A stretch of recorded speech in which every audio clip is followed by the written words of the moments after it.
तो वर्तमान भत्ता टंका वृद्धि को नहीं आम पूर्वतन मुख्यमंत्री तथा श्रीजुक्त नवीन बाबू कले एक बड़ घोषणा। ता छड़ा नवीन बाबू भत्ता वृद्धि को नहीं एक कड़ा जवाब देइछन्ति। एवं आपण माने भाबुथिबे कि नवीन सरकार आउ पदवी तो नाहांती, तेणुक नवीन सरकार कहीं एक बड़ घोषणा करिसेंति। एवं भारतीय जनता दल सरकार भत्ता वृद्धि को नहीं कौन एमिति नुआ घोषणा करिसेंति। देखो आपण मैंने जानिथिबे ए किछि दिन पूर्व ऑलरेडी भत्ता वृद्धि को नहीं नुआ अपडेट आसी सारी, जहाँकि 80 वर्ष ऊर्ध्व वयस्कर व्यक्ति माने 3500 टंका भत्ता पाई पारिबे बोली सूचना देखा मिली।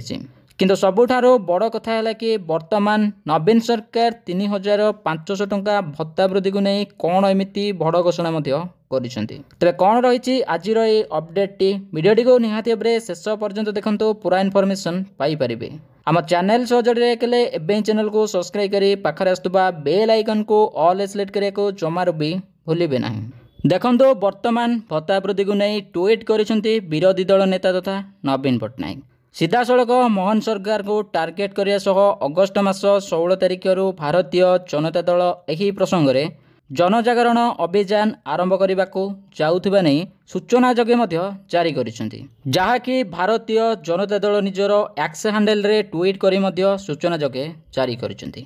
से विरोधी दल नेता को टार्गेट करी ट्वीट करी सूचना जगे जारी करिसेंति। एवं नवीन पट्टनायक ट्वीट करी कहिसेंति कि बीजेपी तार निर्वाचन घोषणा पत्र रे भत्तादारी को 3000 तथा 3500 टंका भत्ता प्रदान पाई प्रतिश्रुति देइथिला। एथिरे वयस्क भिन्नक्षम विधवा तथा निराश्रय माने सामिल थिले। हेले बजेट रे कुहा जाउछि जे केवल 80 वर्ष वयस्क रु अधिक वयस्क एवं 80% रु अक्षमता थिबा भिन्नक्षम एही वर्धित भत्ता पाई परिबे।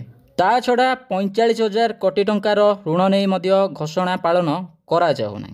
एथिरो पूरा स्पष्ट होउछि जे बीजेपी रो प्रतिश्रुति पाणीर गार पालटिछि। भत्ताधारी वयस्क तथा समस्त ओडिशावासी सह प्रतारणा करिछि बीजेपी सरकार। एपरि प्रतारणा लोकंक भितरे जन असंतोष बढ़ी चलीछि। एने 16 अगस्ट बीजेडी जनजागरण अभियान प्रक्रिया आरंभ होगाकु जाउछि। प्रति पंचायत रे एने सचेतनता कार्यक्रम करा जिवो। वयस्कंक अधिकार पाई बीजेडी सबु बेले रहिछि एवं आगको बाहरिबो। प्रतिटी कर्मी तथा सचेतन नागरिक एथिरे सामिल होई लोकंको बीजेपी रो प्रतारणा विषय जागृत करिबा निहाती आवश्यक। मो आशा करूछि जे बीजेपी ओडिशार लोकंको भुआ न बुलेई प्रदान करिथिबा प्रतिश्रुति निहाती भाबरे पालन करिबा उचित। बीजेपी निज प्रतिश्रुति पूरण न करिबा पर्यंत ओडिशावासी निकट में यह पहुँचाइबा पई बीजेडी रो सदा सर्वदा अभियान जारी रहिबो।